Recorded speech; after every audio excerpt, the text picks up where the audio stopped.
ungad natin, di ba? Oy, mouse. Pag-usapan naman natin yung kahapon, mga kababayan. Na ito talaga isa sa mga eksena na dapat kahapon pa natin pinag-usapan eh. 'Di ba? Itong si Marcoleta, init na init mga kababayan dahil siya daw po ay kulelat sa survey. Pero hindi muna natin pag-uusapan yung sa survey.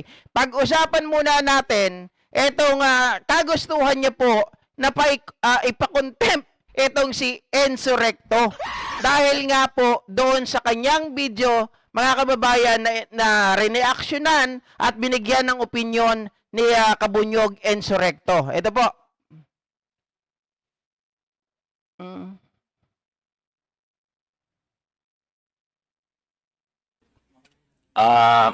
Ako po si Attorney Ricky Tumutorgo. Actually, nagbiyahe pa ako from Bicol. Dumating ako 2 a.m. kanina. Ako po kasi lawyer at nagtuturo rin ako sa law at ang tinuturo ko pa naman constitutional law. At ang subject ko na hinahawakan ngayon constitutional law to Bill of Rights. At human rights lawyer din ako. Kaya itong Tandaan niyo po, dito mga kababayan, pinag-uusapan, wait lang. malapit ito. Yung Bill of Rights, human rights na itinuturo ni Enzo Recto, yan ang gamit na mga Duterte. Yan ang gamit na mga kampon ng mga Digonians. Bakit GP? Aba, pag sabi ko nga sa inyo, kapag kalaban kayo at sila ay inakusahan ninyo, kinasuhan ninyo, mga kababayan, lagi silang nagsasabi, Ma'am Maris Gasilo, shoutout po, lagi nilang binabanggit, mga kababayan, na meron daw Bill of Rights na tinatapakan natin, sinusuppress natin ang kanilang karapatan. Karapatang magsalita, karapatang magpahayag, at karapatan bilang isang mamamayang Pilipino. Yan lagi ang sinasabi nila. Pero if you still remember kung ano yung mga ginawa ng mga tauhan, si Digong mismo, kung anong ginawa nila doon sa 30,000 na namatay during drug of war. 'Di ba? Or war on drugs, mga kababayan.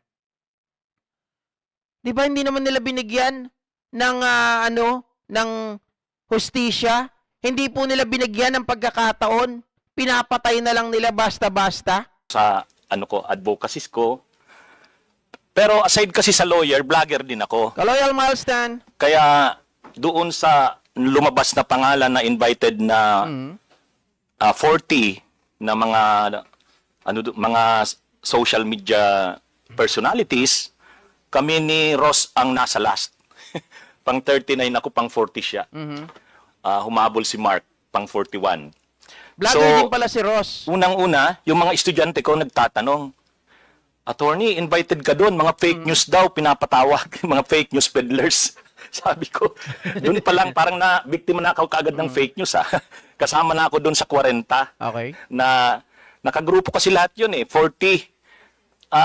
Ayaw ko sanang umattend kasi may klase ako tonight. Kaya start pa lang ng klase. Pero gusto ko rin i-clear yung issue na napapasama ako doon sa 40 na fake news na mga vloggers Kaya akong umattend dito. Pero hindi ko rin alam bakit ako in-invite. Attorney, mix po yung ating invitation. No? As a matter of fact, kasi hindi po natin kaya accommodate lahat ng mga vloggers. The reason yung unang 40 po, but in the next hearing, we will be inviting other vloggers as well. So, nag-mix na po yung mga peddling fake news and yung mga peddling naman ng mga truthfulness doon sa kanilang mga content. But Okay. At any rate, ang kinikater po namin dito ay halos lahat ng mga vloggers natin, mga Pilipino lang Tricom na naging topic ko. Nakahabol si Mark pang 41. Sabi ko, 3 lang yata kami ditong hindi DDS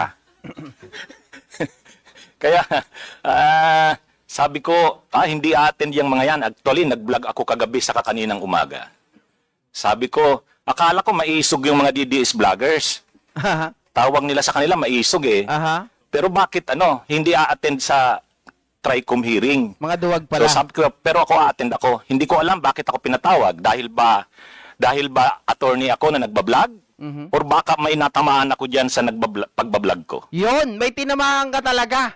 Punta natin yung tinamaan, mga kababayan. Punta natin si Marcoleta.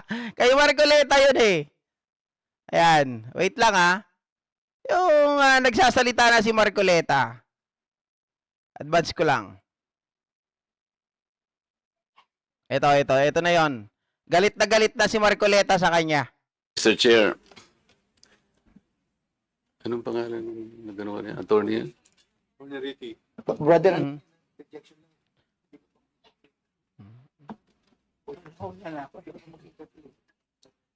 Hindi, tungkol lang sa sinasabi yung doktrina kanina. Attorney, abogado ka pala na nagtuturo sa Mhm. Ateneo. At sinasabi mo, ang diferensya ng private sa public figure, pagka public figure ay hindi basta-basta. Mhm. Kahit nabirahin mo, parang may lisensya ka na. Parang gano'n sinasabi mo. Pero pag private, Hindi, mga kababayan, para maliwanagan lang tayo ha. Kasi dito medyo, sabihin man natin, okay si Enzo Recto, pero medyo nagkulang siya sa mga sagot kay Marcoleta. No? Masyado siya naging mabait. Pero pagdating dito, again, ang public figure, pag sinabi, sino ba yung mga public figure? Mga politiko. Okay? Politiko. Sila ay prone to public scrutiny. Mga kababayan, tama. Tayo ay may karapatang i-criticize sila. Pero, sa atin, bilang isang mamamayan, bilang isang nagkikriticize sa isang politiko or public figure, mga kababayan, it must be. Ito ay within, within the bound of the law.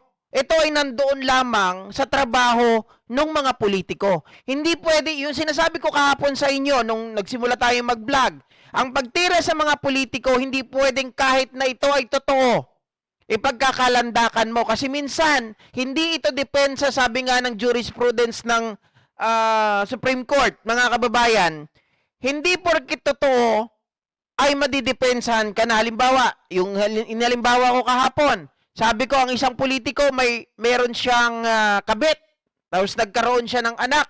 Ngayon, dahil ito ay nalaman mo na lang bigla mong ikinontent, oy, may anak pala to na ganito.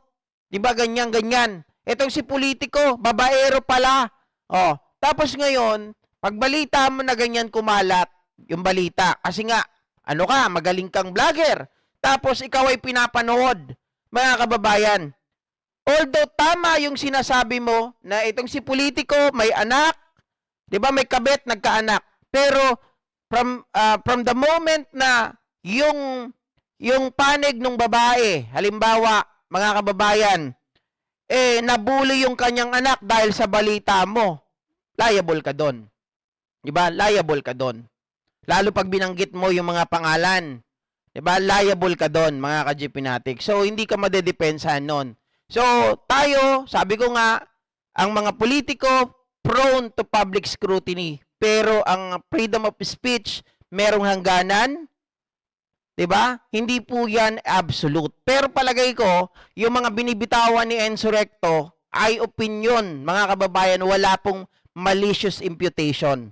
Kaya lang itong si Marcoleta, sabi nyo nga kanina, masyado po na pinersonal itong si Enzo Recto. talagang kinakailangan may malis ka agad yun. Siguradong. Kaya lang nung ikaw ay nag-vlog, ito yung title ng vlog mo sa akin eh. Ito na. Huwag maniniwala sa pakulo at panliling lang ni Marcoleta. Ano ang panliling lang ko, attorney? Public figure ako, pero kailangan malaman ko, sapagkat dito lang may malis ka na eh. Una, hindi mo ako kilala, ikaw hindi rin kita kilala. Mhm. Pero dito lang sa title na title pa lang, huwag maniniwala sa pakulo at panlilin lang ni Marcoleta.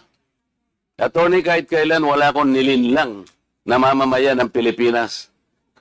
Wala kang karapatan na akusahan mo ako ng ganito. Kung Alam nyo, medyo, sabi ko nga, nawala lang sa wisyo si Attorney Enzo Recto. Di ba pinanood niya yung video, mamaya papakita natin yan. Kaya lang, nung nireview niya, kung tutusin, marami itong ginawa si Marcoleta. Alam nyo kung anong una. Yung kaso niya kay George Garcia, mga kababayan, sa Comelec, di ba? Hindi niya napatunayan yon. Pangalawa, yung sa rally ng INC, na walang politiko, na makikialam, walang makikisawsaw. Tapos presyo ng sili at kamatis. 'Di ba? Yung mga bagay na yon hindi naisip ni Enzo Recto eh. Oh. Ang pinag-uusapan ay gusto mo lang ma-informahan ang mga nagpa-follow sa iyo kung sino-sinong maraming nagpa-follow. Pwede mo ba sagutin ito muna? Ano yung panlilin lang na sinasabi mo rito? Mhm.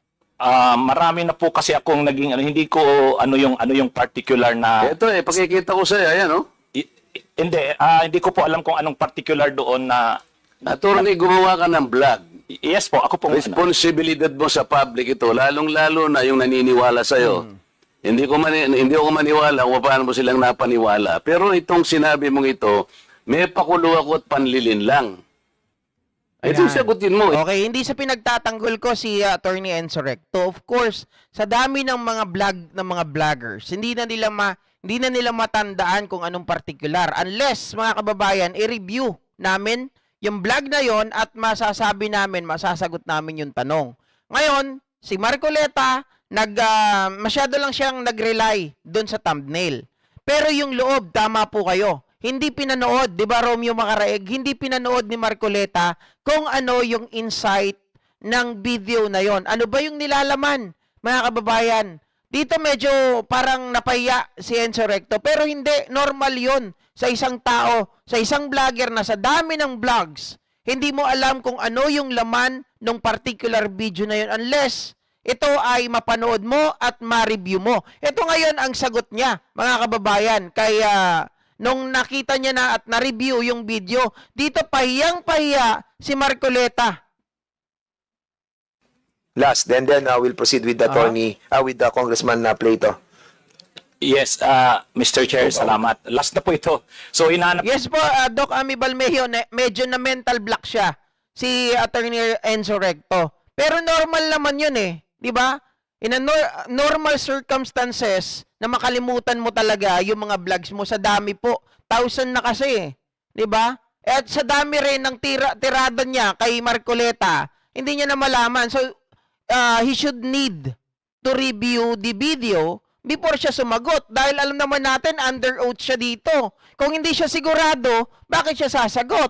Tama rin yung kanyang ginawa na reviewin ko muna. Bakit ako sasagot? ko po talaga yung vlog ko na yon kung tungkol saan. So nakita ko na po, October 21 pa po Ayun. pala yun, 2024. May post kasi si Honorable Congressman Marcoleta. Aha. Ang post niya, yung tungkol sa pagbisita niya sa Naga. Okay. Taga-Naga po kasi ako. Nakipagkita siya kay former Vice President BP Leni. So ang post ni Honorable Congressman Marcoleta, na yun yung mark ng pagiging statesman. Statesman. Kasi hindi siya kay Duterte, kay Marcos, kay Leni, para sa kanya unity. So yung topic ko, huwag padadala sa pakulo at panlilinlang ni Anong Marcoleta. panlilin lang doon? Yun nga Diretsuhin po, mo. explain ko yung sinabi ko. Kasi Ano nga? opinion ko May pagkabastos, no? May pagkabastos itong si Marcoleta, mga kababayan. Sa tagal mo na dyan sa Kongreso, anak ka ng tinapa, 18 years, tinubuan ka na dyan ng bulbul na puti. Diba? Pumuti na ang bulbul mo dyan. Hindi mo pa rin alam kung ano yung tamang proceeding. Hindi mo pa rin alam kung paano ang gagawin. You must address the chair first bago ka sumabat. Hindi porket matanda ka na dyan, hindi porket 18 years ka na dyan, mga kababayan, hari-harian ka ng ina ka. po ito, sabi ko, Oo nga, hindi panlilin lang yon. ano, Nakipag-handshake ako. kaya nga, ang At sabi sinabi ko lang, ko, unity begins. sabihin ko lang po handshake. yung sinabi ko doon sa vlog ko. Hindi, panlilin lang ba yun? Mr. Chair, point of order lang po. Unity begins with handshake. Teka lang. Kayo ba mga kababayan, kayo ba naniniwala na tawag dito genuine? Eto, pasagutin ko kayo ha. Type 1, kung naniniwala ba kayo na genuine ang pagkikipagkamay ni Marcoleta dito kay ex-Vice President Leni Robredo? Or type 2, hindi, mga kababayan? 1, pag naniniwala kayo, unity begins with handshake daw. 2, kung hindi kayo naniniwala, sige nga, tingnan natin yung poll dito ng taong bayan, kung ang taong bayan ba ay maniniwala doon sa sinasabi mo na unity. 'Di ba? Wala yung uniteam nga naging itim eh. 'Di ba? Oh, Daisy's Kitchen, Tita Alex, kay Imotera, Glenn, John Paul, Nicole Dalupang, Ma'am Brenda Barton. 'Di ba Jennifer? Lahat to. Francis, June, John Paul, Digong, Erlyn Ansagay. Nako. Kapag eto lang mga kababayan, pinasagot niya ng ganito, tama sa insurrecto. Walang maniniwala. Kumbaga, 'di ba? Maliwanag na yung sinabi niya na huwag kayong maniniwala dito kay panlilin lang ni Marcoleta kasi nga ang taong bayan sinasabi, hindi kami naniniwala sa handshake mo. Yung handshake mo, mukha mo pala, mukha ka ng demonyo. Di ba? Yung mukha mo pa lang, parang lagi kang galit. Yung mukha mo pa lang, para kang galit sa mundo. Tapos, handshake ka pa? Sabihin mo, handshake, unity begins with handshake, anak ka ng tinapa. Diba, mga kababayan? Para What is the magkaroon point ng- of order? Point of order po yung hindi, yes. Dapat po, we Kaplastikan, correct. clear. Okay. Sige lang, So, Tita Alex.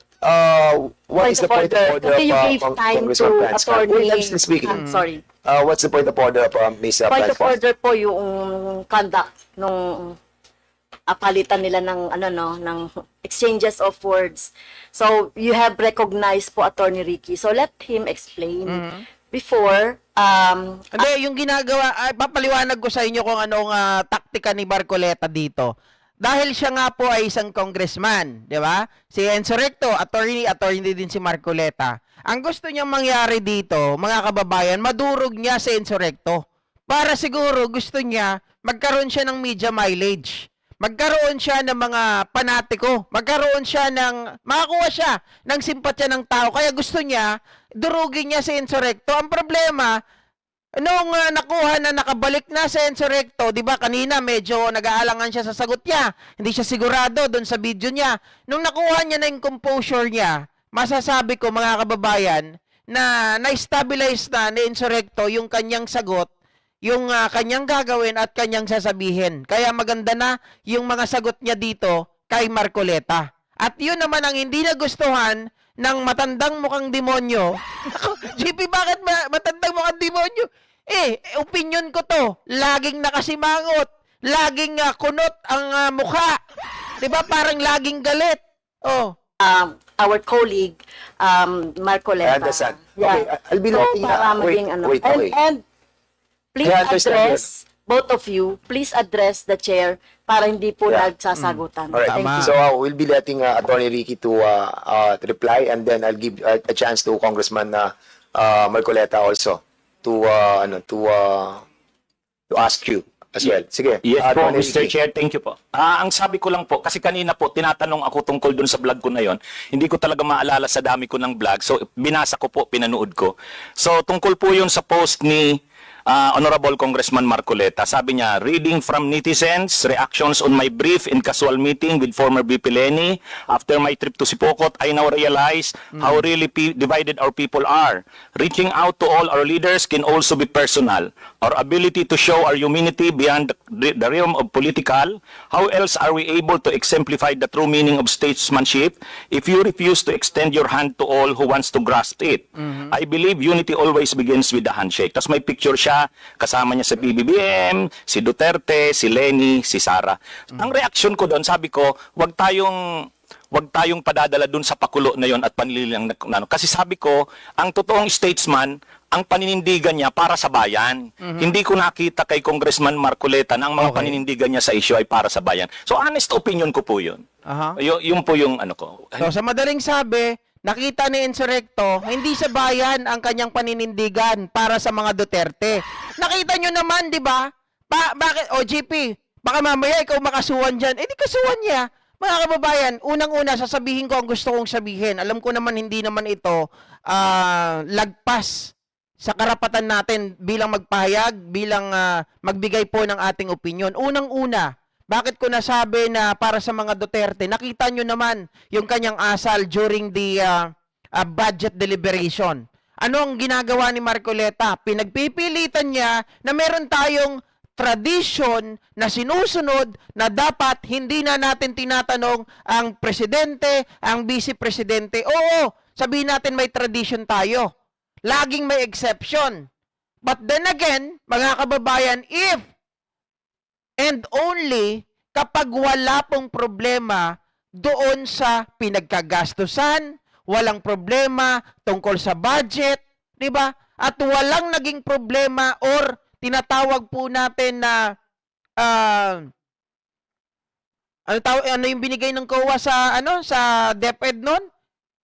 Yung binigay nila na notice of disallowance. Kung walang mga ganon, 'di ba? Kung walang irregularities, okay lang na wag natin tanungin ang ating Vice President tungkol kung paano ginastos, paano gagastusin at magkano ang dapat ibigay. Okay lang 'yon. Pero anak ka ng tinapa dahil nga kaliyado mo ang gusto mong gawin yung old tradition na hindi akma doon sa pinag-uusapan, hindi napapanahon, Marcoleta. Diba? Mga kababayan, mukhang tanga. Oh. Hindi po ako doon, hindi po malicious yung ano ko, yung intention ko doon. Mr. Chair, may I react? Marcoleta, now you have the floor. Pinutol mo lang, attorney. Ang kasunod nun, alam mo, tingnan po ninyo yung record ni ni Congressman Marcoleta. Siya yung nagsara sa ABS-CBN. Ang yabang-yabang niya. Yes. Isipin mo, sasabihin mo sa akin, you do not even know the issues. Attorney, alam mo ba yung issue sa ABS-CBN? Yes, yes po. What do you know about it? Mr. Chair. You can reply, Attorney Ricky, please. Mahaba po yung mga issues. Pero ang niresyo pong issues doon, maraming hindi binabayaran na tax ang ABS-CBN, may mga properties na inacquire na illegal yung pagkaka-acquire, hindi binabayaran ng mga workers. So, mainly po yun yung nakita kong niresyo yung issues nung pinasara yung hindi binigyan ng renew yung franchise. So, Mr. Chair, ano ang panlilingdang doon? Ni hindi mo alam yung Philippine Depository Receipts, ni hindi mo alam yung corporate layering, ni hindi mo alam yung transfer pricing na ginamit nila para magkaroon tax evasion through Big Dipper. Ni hindi mo alam. Alam nyo, alam mo parang yung it is just ang tawag dito, it is just a comparison yung ginawa ni Marcoleta dun sa pag-handshake and the ABS-CBN. Now, hindi ako magaling dun sa usapin ng ABS-CBN tungkol sa franchise. Pero kung pag-uusapan natin mga ka-GPnatics tungkol sa handshake, it is a clear opinion of Attorney Ricky Ensorecto. 'Di ba? Doon sa kanyang sinasabi na wag magpalinlang dito kay Marcoleta. 'Di ba? Totoo naman mga kababayan, sino ba ang naniniwala na hindi politika ang pinag-uusapan doon sa kanyang pag-handshake? Sa kanyang pag-handshake, mga ka-GPnatics, pagkatapos mo banatan ang mga kakampi, sabihin natin, ang mga pinklawan, tapos ngayon makikipagkamay ka ng ganon? 'Di ba? Clear na kaplastikan at politika lamang. Again, ito pa ang panlilin lang. Baka pag ako tinanong nito, hindi sa pagyayabang baka idawit ko rin ang iglesia. Sorry, mga kababayan bakit? Hindi ang kabuuan ng iglesia ang idadawit ko. Kumbaga, yung pangalan ng iglesia dahil itong si Marcoleta. Ito pa ang isa sa panlilin lang. Diba mabigat mga ka-GPnatics na doktrina ng INC, pero ipinagmamalaki mo pa na 18 years ka sa Kongreso. Diba ang doktrina ng INC, bawal sumausaw sa politika. Bawal makialam sa politika. Ito hindi lang sausaw. Mga kababayan, siya mismo pumunta, naglingkod. Naglingkod naman, JP. Mali pa rin. Kahit naglingkod. 'Di ba? 18 years. Pinabayaan ng INC na si Marcoleta ay sumali sa politika na unang-una, isa sa mga pinaka, 'di ba? Pag kayo dinodoktrinahan, isa 'yan sa mga doktrina na sinasabi na bawal makialam sa politika. Ang sagot sa akin ng mga INC, Yung mga kaibigan ko dyan, yung iba nga, vlogger pa eh. Anong sabi sa akin? Pre, yun kasi yung ano ni Marcoleta, yun kasi yung kanyang, ano ba yung pagkakabanggit? Nakalimutan ko yung pagkakabanggit niya, yung exact word eh. Yan kasi yung, nakalimutan ko. Na mental block ako kung ano yung pagkakasabi ng vlogger na yun sa akin. Yan kasi yung parang ano daw niya, mga kababayan. Binabanggit ko lagi sa vlog ko yan eh. 'Di ba? Ang sabi ko naman, hindi yan ang ano ni Marcoleta. Ang kanyang dapat ginagawa ay yung pagiging abogado, hindi yung pagiging politiko. 'Di ba? Nakalimutan ko lang, nasa dulo ng dila ko, hanapin nyo nga. 'Di ba? Oh. Oh, profession daw, mga kababayan. Profession kasi yan ni Marcoleta. Meron pang isang term, hindi lang profession. Ang sinasabi ng kaibigan kong vlogger, nagbablog din yon. Ayaw ko lang banggitin. Baka mag-away lang kami. Ang sinasabi niya, hindi, yan kasi yung ano nila. Si Marcoleta, anak ka ng tinapa. Ang profession ni Marcoleta, lawyer. Hindi maging isang politiko. Diba? Yun na lang, mga kababayan. O, dagok na dagok sa kanya yun. O, sasabihin, hindi, pinayagan kasi yan. Diba? Pinayagan kasi yan. Anak kayo ng tinapa. Pinayagan yun nga eh. Pinayagan ng 18 taon na nakikialam sa politika. Itong si Marcoleta. E di alisin nyo na yung doktrina nyo na bawal makialam sa politika ang inyong organisasyon, ang inyong, naku po, teka lang, baka sumobra, JP, baka sumobra ka, ha? Di ba? Oh. Hindi, nakakainis lang kasi. Kumbaga parang tayo nandito sa bahay, ang dami nating iisipin, hindi natin masabi yung mga bagay na pwede nating sabihin dito na dapat isinasagot ni Ka-Enzo Recto kahapon, di ba? Hindi lang siguro, alam nyo, iba rin kasi yung dating, sa totoo lang. Kapag nakaupo ka dyan, nandyan yung mai-stress ka rin. Nandyan din yung kinakabahan ka. Di ba? Hindi ka rin basta-basta makakasagot talaga. Kaya nauunawaan ko, mga kababayan, etong si Enzo Recto kung siya po ay na mental block kahapon. Pero kung naisip lang sana niya itong mga bagay na to, yung mga panlilin lang, aba, durog na durog to si Marcoleta. Oh, si Rowie INC mapanlin lang sa doktrina.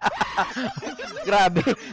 Hindi ko inaano yung kabuuan ng INC ha, si Marcoleta lang at kung bakit wala silang aksyon kay Marcoleta. Yun ako naaasar, 'di ba? Nakalimutan ko lang talaga yung word na ginagamit ng kaibigan ko eh. Na sinabi niya, hindi, ano kasi niyan eh. Ano yun eh, simile ng profession, pero hindi yung profession ang ginamit niya. Mga kababayan. Nakakainis. Diba? Ang napakarami nun. Pagkatapos, magbibintang ka na, pakulo lang lahat ito, tako'y nanlilin lang. Ano ang binibigay mo sa followers mo, Mr. Chair? Oy, Wala. habang tayo po ay nanonood nito, mga kababayan ha, 153 votes na po ay ang balita na pumirma sa impeachment against Sara Duterte. Ayun yung sabi. This is Kitchen calling ni Marcoleta. Paano niya naging calling yan? Di dapat kung calling niya yan na maging politiko, dapat tumiwalag muna siya sa pagiging kaanib ng Iglesia ni Cristo. Tama po ba? Kasi nasa doktrina nyo eh. Calling. At eto, tingnan nyo. Speaking of calling, bakit ba ako? Oy, JP, galit ka lang sa iglesia. Hindi ako galit. Kaya ako, tumiwalag sa iglesia, di ba? Nung una, lamig. Ay, tiwalag na ngayon, tuluyan. Bakit? Kasi, may calling din ako. Sabi ko nga sa inyo, o sa mga hindi naniniwala sa mga albularyo, mga kababayan, okay lang. Pero sa mga naniniwala, alam nyo yan. Ang iglesia may doktrina. Anong doktrina nila? Bawal sumamba sa mga Diyos-Diyosan. Yung mga santo, bawal yan. 'Di ba? Samantalang ako, mga kababayan, nagising ang kakayahan ko na manggamot na-open ang third eye ko, 2019, ng sunod-sunod na may nangyari sa mga anak ko, sa mga kapatid ko, mga karanasan namin, yung mga experience na hindi kayang ipaliwanag ng sensya. Ang mata ng kapatid ko, kapag nasa pangkaraniwang bahay, kuya ko, bahay namin hindi nakakakita. Pagpupunta sa ospital, lahat na ng ginawa, x-ray, lahat na ng pagtingin sa mata, wala daw problema. Hindi nga nakakakita. Paano naging walang problema? Pero sa manggagamot, mga kababayan, nakakakita ang kuya ko. Sige nga, paano nyo ipapaliwanag yon? Oh, noon, nagising ang kakayahan ko. Anong nangyari? Namili ako ngayon. Calling. Ano ang pinili ko, mga kababayan? Sabi ko, aba, syempre, mas gusto ko yung tumulong sa tao. Protektahan ko pamilya ko, protektahan ko ang mga lalapit sa akin. Oh. Kasi sabi naman ng iglesia, naniniwala ba kayo? Tinanong ko sila, naniniwala ba kayo sa kulab? Oo, nandyan yan sa Biblia. Nakalagay dyan, manggagaway. O, naniniwala naman pala kayo eh. So, paano natin ngayon gagamutin itong mga bagay na to? Paniniwala lang, ang sabi nila. Magdasal lang tayo. Okay? Eh, ako may mga gamit. May mga gamit ako. Paano yon? Kaya po ako ay tumiwalag sa kanila. Alam ng magulang ko yan. Alam ng pamilya ko yan. Alam ng mga anak ko yan. Kung ano ang naging experience namin na hindi malilimutan, not once, not twice, not thrice, sobra-sobra. Diba? Ang dami ko rin mga tao na nailigtas noon. Kaya lang, nung panahon ng eleksyon, mas pinili ko na sumama at ipagtanggol, ikampanya ang ating presidente. Na kahit wala po akong kinikita, tandaan nyo, nung panahon po ng eleksyon, mga kababayan, hindi po sa nanunumbat, hindi po sa kung ano-ano, di ba?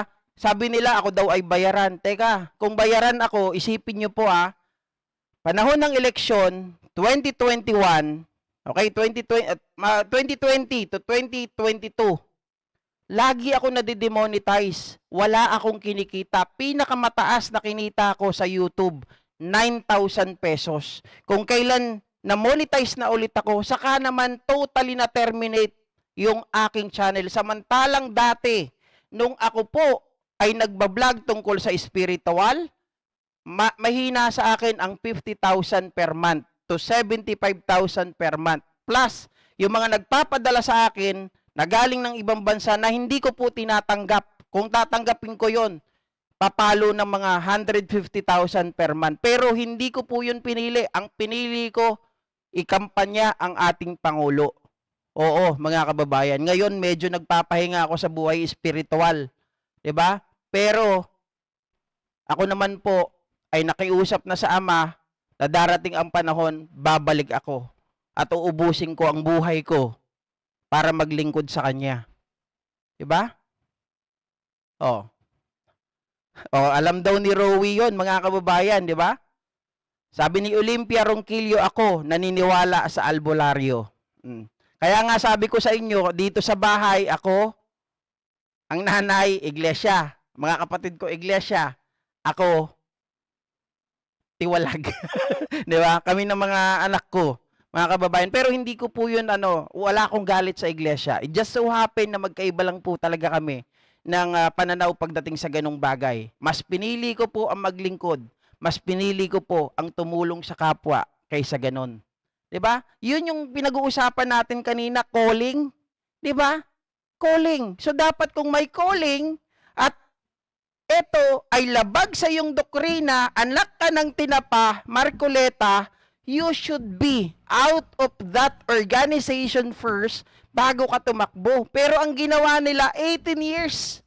18 years, mga kababayan, na ang ginagawa nila kay Marcoleta, sorry kung tama ba ako ng opinion, na ito ay kinonsinti nyo si Marcoleta, 18 years. Doktrina nyo, bawal sumani, bawal makialam sa politika, bawal sumali sa politika. Pero si Marcoleta, 18 years nyong kinukonsinti.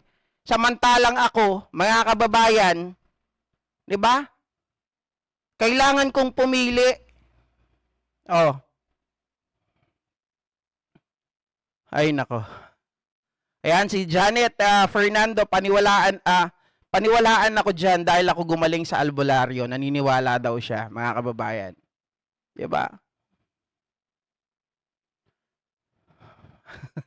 Medyo naiba ako ng kwento, ha? Baka mamaya. Sabihin nyo, ito si GP kung ano naman. Hindi, nirelate ko lang. Kasi kung calling ang pinag-uusapan, kapag ito ay labag sa doktrina, dapat may i-give up ka. Diba? Hindi pwede na ikaw, mga kababayan, dahil calling mo daw yan, na ikaw ay maging, maging politiko, hindi yan calling. That is your choice. Choice mo yan. Pero, choice mo yan na maging politika o politiko na labag naman sa iyong doktrina, maliwanag, mga kababayan, na binabastos mo ang kinaaniban nyo na religion. Kung pinayagan ka, aba, ibang usapan na yan. Pinayagan ka ng 18 years, kinukonsinti ka nila. Diba? Oh. Ma'am Cora Vidal, good afternoon po. Pag tinawag ka ng Diyos kung saan ka grabit po, tama po yun, di ba? Oh, sabi ni Kaloyal Miles Tan, yes, naniniwala din ako dyan, adding GPs, albularyo. Mga ka-GP Natics. Maniwala po kayo sa akin, hindi sa nagkukwento. True experience, yung sinabi ko nga po sa inyo kanina. Ang kauna-unahang experience ko dyan, ang tagal namin, ang kuya ko na bulag, di ba? Bulag, as in hindi nakakakita. As in hindi nakakakita ang kuya ko. Di ba? Pag pupunta kami sa albularyo, maliwanag ang tingin niya. Siguro ang oras ng kanyang paningin, magugulat kayo ha. Pag nandun na kami sa bahay, mga isang araw, bukas wala na, hindi na naman makakita. Hanggang sa pipilitin na naman, bumalik sa albularyo. Pero pag sa ospital, wala sila nakikitang problema. Parang sinasabi, naglolo ko lang yung anak ninyo eh. Wala namang problema yan. Gago. Maglolo ko ba yung ganyan? Wala nga makita. Di ba? Tapos ano pang nangyari doon? Yung katawan ng kuya ko, pinaamin kung sino yung mga gumawa. Nagulat kami, kaibigan niya ang gumawa. 6 sila. Diba? Ayan ha, may bonus kayong kwento. May bonus kayong kwento. Yan ang istorya ko, mga ka-GP Natics. Pero, syempre, ibahin na natin yan. Baka mamaya sabihin niyo si GP, niloloko tayo nito. Hindi, anuhin muna natin kunwari yung kunwari, no? Ituloy lang pala natin ito. Medyo nabitin ako dito kay Marcoleta eh. Kasi sinagot niya dito, si Marcoleta, mga kababayan, na hindi raw siya magsusorry. Baka masabi na panlilin lang eh. Ang sinasabi mo ngayon, opinion eh. Mhm. Pwede kang kumabyo ng opinion. Attorney ha, kung talagang attorney ka.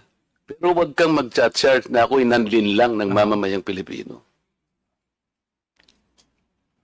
You want to reply, Attorney Ricky?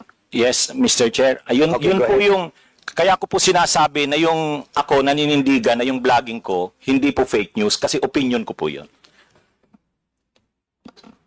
Basta mo na lang sasabihin, Mr. Chair, na opinion mo yun, pero bilang kinarge mo ako na manlilin lang. Hindi ka ba magsasabi ng facts mo kung paano ako nanlilin lang ng Pilipinas? Yun yung sinasabi niya. Yun yung pinaglalaban ni Marcoleta. Dapat magsabi ng facts. Etong si Attorney Enzo Recto. It just so happen na wala siyang maisip maliban doon sa handshake. Di ba? Pero kung totoo, isa-isayin natin, Comelec, George Garcia. Wala nangyari doon, mga kababayan. Bigla siyang umatras. Di ba? Tapos yung kamatis, yung sili. Yun, yung mga kay Marcoleta. Pino? Abogado ka, di ba? Mhm. Mr. Chair, abogado daw ito eh. Mhm. Attorney, you want to answer back? Again, Your Honor, yun na rin yung sinasabi kong concepts natin na ang mga public officials, talagang open sila na punahin, i-criticize, medyo masakit minsan, pero yan yung pagkakaiba ng public official sa private citizen. Tama. Mr. Chair, hindi siya nagkikriticize eh. Sabi ko nga, binigyan kita ng halimbawa doon sa isang babaeng vlogger na sinabi niyang tanga ako at ikinahihiya ako ng lahat ng mga members ng INC. Pinatawad ko na siya ron eh. Masakit yun pero dahil meron siyang nakitang ganun. Pero ikaw sinabi mo eh, nanlin lang ako eh. Ngayon ang sinasabi mo, may opinion ka, nanlin lang. Wala kang masabi ngayon kung ano-anong ginawa ko para manlin lang ako ng Pilipino. Hindi ka abogado eh. Hindi opinion ito. Mr. Chair? Yes, sige. Tingnan mo nyo mga kababayan, kapag siya po ang nagsasalita, opinion lang daw. Tingnan nyo yung sinabi niya doon sa rally ng INC. 'Di ba? Ang dami niyang pinanatan. Mga tawag dito, mga kulig niya dyan sa HOR. Pero wala, hindi naman siya. Talagang nami-personal lang. Gusto lang niya talaga na umangat. Okay na po siguro. Kasi marami pa sigurong pag-usapan. Ikaw ang manlilin lang. Okay. Thank you so much to both of you. We exhausted that issue and we let the both parties to say their piece.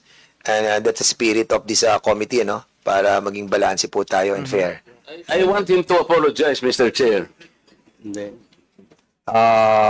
Kung abogado ka talaga, Sorry, Mr. Chair, I won't apologize. Opinion ko yon. With that, we'll dwell to the next. Kita nyo mga kababayan?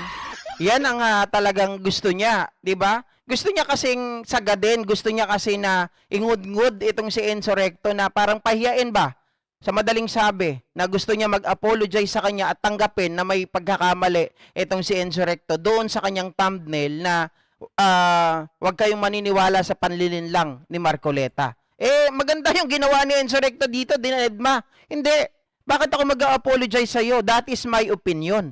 'Di ba? Totoo naman mga kababayan, ang basis doon yung pakikipag-handshake niya. Sino ba ang nanlilin lang doon? 'Di ba panlilin lang 'yon na ikaw sasabihin mo unity? Kailan pa magkakaroon ng unity dito sa mga Duterte, dito kila Marcos? 'Di ba pinapakita niya picture nila Marcos, nila Duterte, nila Leni? Paano mangyayari 'yon? Samantalang itong si Sara Duterte, galit na galit nga. Dito kila Marcos, gusto niya pang ipapatay. Tapos may unity.